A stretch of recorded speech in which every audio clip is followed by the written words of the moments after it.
This is Disney Entertainment News Today. I'm Rob Whiteside, and here now are your top Disney entertainment stories for Wednesday, September 13th, 2023.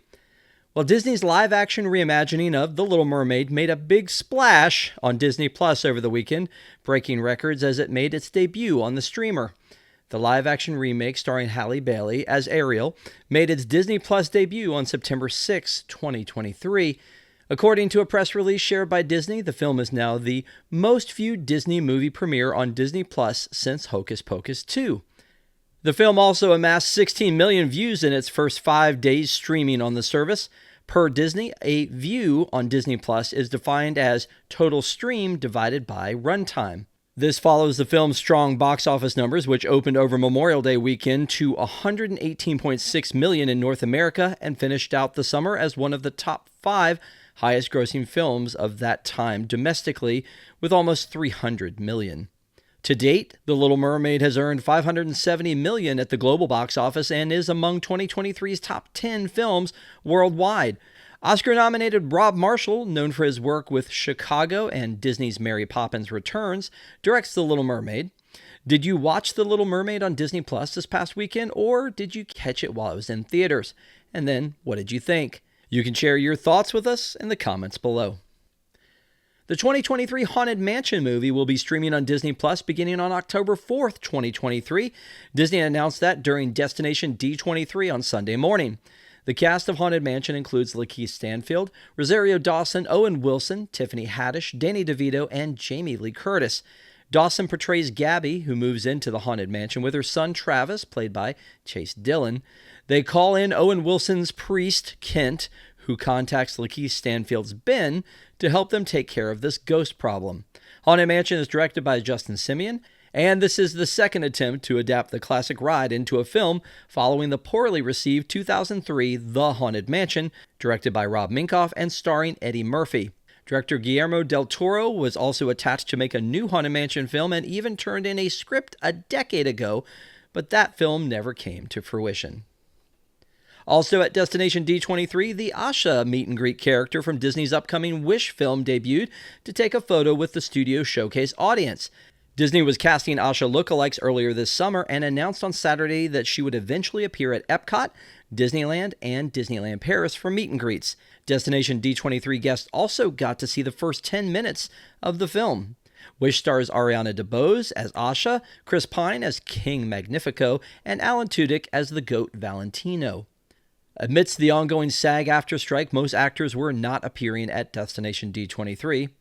Wish uses a mix of 2D and 3D animation as an homage to Disney's animation history. It features original songs by Julia Michaels and Benjamin Rice, and a score by David Metzger, who also did Tarzan, Frozen, and Frozen 2. It's directed by Chris Buck and Fawn Vera Sun-Thorn, from a script by Jennifer Lee and Allison Moore. Buck and Lee previously directed both Frozen films, and Buck said of the film, quote, "Our heroine Asha lives in Rosas, known as the Kingdom of Wishes. People come from everywhere to give their wishes to a magical king who promises to grant their deepest desires someday. Only he can decide which wishes will come true and when."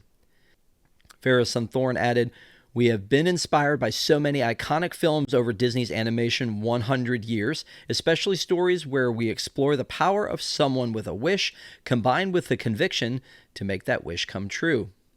Being able to honor that legacy with this incredible story and these amazing characters has been a joy for our entire team." 20 Minutes of Wish was also played at the Annecy International Animation Film Festival in June. Once Upon a Studio also premiered at the festival, plus played at Destination D23, receiving a standing ovation, and for good reason. It was amazing.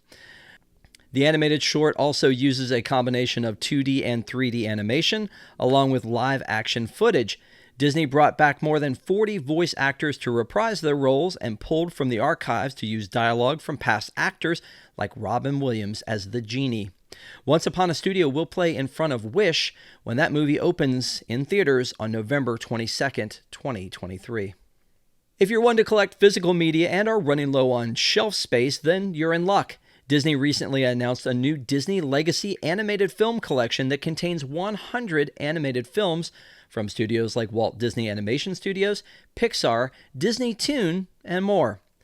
The Blu-ray set is scheduled to be released on November 14th and has a retail price of, get ready, $1,500. The Disney Legacy Animation Film Collection coincides with Disney's 100th anniversary.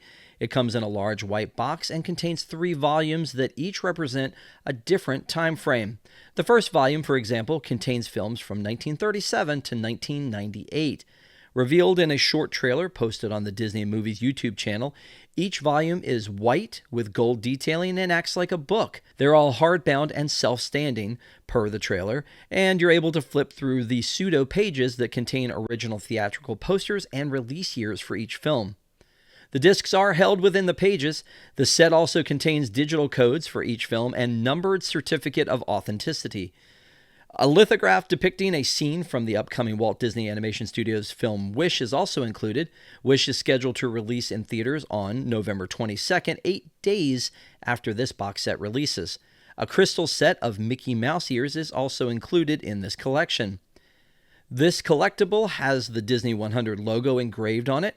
Pre-orders for the Disney Legacy Animated Film Collection open on the Walmart website on September 18th, and the curated collection of films includes each of the 61 movies produced by Walt Disney Animation Studios, and that includes Make Mine Music, a 1946 anthology film that is the only Walt Disney Animation Studios feature-length production not currently available to watch on the Disney Plus streaming service. Every feature-length Pixar film is also included in this collection. Disney initially served as a co-financer and distributor of Pixar films and acquired the animation house outright in 2006. So films in the Pixar library include Toy Story, The Incredibles, and Ratatouille, among others. Select films from the now defunct Disney Toon Studios, such as A Goofy Movie, Return to Neverland, and the Planes franchise, are also included in this set. Disney Toon Studios primarily produced direct-to-video sequels and spin-offs of classic and Disney Renaissance-era films, and closed in 2018. Selected films not produced by one of those aforementioned studios include The Nightmare Before Christmas, James and the Giant Peach, The Tigger Movie, and Frankenweenie. The Nightmare Before Christmas and James and the Giant Peach, of course, were each produced by Skellington Productions, a joint enterprise between Walt Disney Animation, Henry Selick, and Tim Burton, though Walt Disney Animation Studios proper did work on each film. The Tigger Movie was produced by Disney Animation Japan, while Frankenweenie was produced by Tim Burton Productions. Each film was distributed by Disney. The full list of films is included in the trailer, which you can view on our website, wdwnt.com. Will you be checking out this Disney Legacy Animated Film Collection? Let us know. Disney and Charter Communications have reached a deal that will see ESPN and all other Disney-owned channels return to Spectrum Broadcasting. CNBC's David Faber first shared the word of an impending deal on the September 11 edition of CNBC's Squawk Box, with both Disney and Charter confirming the deal Monday morning. The deal came just hours before the first Monday Night Football game of the 2023 NFL season. Disney exclusively broadcast Monday Night Football on ESPN, meaning that Spectrum subscribers would have been left in the dark for the matchup between the Buffalo Bills and the New York Jets. Oh, sadness. Anyway, the Walt Disney Company CEO Bob Iger and Charter Communications CEO Chris Winfrey issued the following statement published on the official Disney corporate website. Quote, "Our collective goal has always been to build an innovative model for the future. This deal recognizes both the continued value of linear television and the growing popularity of streaming services while addressing the evolving needs of our consumers.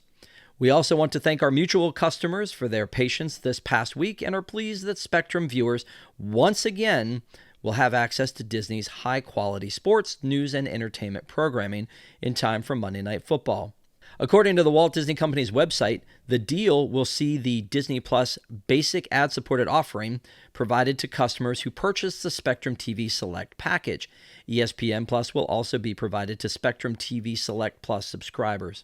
Disney-owned channels were set to return to Spectrum Broadcasting this past Monday. Comcast CEO Brian Roberts has stated that the timeline for Hulu's ownership negotiations will be moved up, according to a report from CNBC. Currently, Disney owns 2/3 majority stake in the streaming service, with Comcast owning the other third. Comcast and Disney are now scheduled to begin talks for the future of Hulu on September 30th. The initial deadline was previously January 2024. These talks will include an appraisal process.